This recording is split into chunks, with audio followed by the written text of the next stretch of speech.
अगर आप स्टडीज़ में कंसिस्टेंट नहीं हो पा रहे हैं तो आप ये ट्रिक यूज़ कर सकते हैं जो मैंने किया था।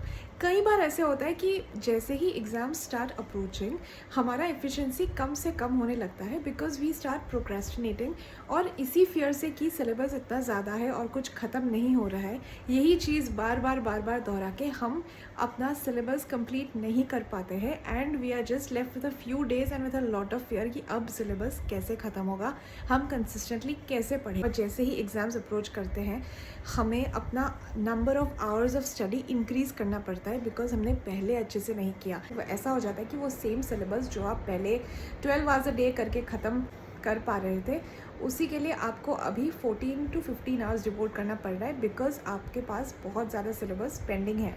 तो अभी आप कंसिस्टेंट कैसे हो सकते हो? देखिए, सबसे पहले we will have to understand where the problem is.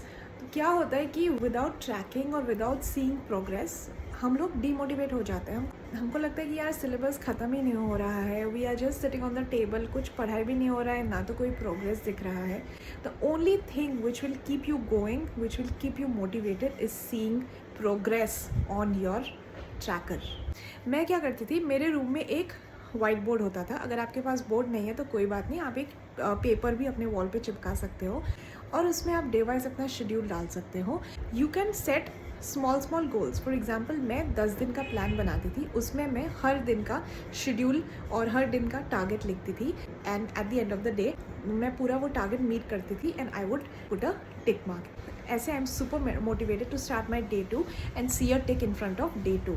Basically you will be keeping a track of how much you've done and how much you are left with। तो वो वाइट बोर्ड पे जब आपको टिक्स नज़र आएंगे ना, तो that will motivate you to keep going.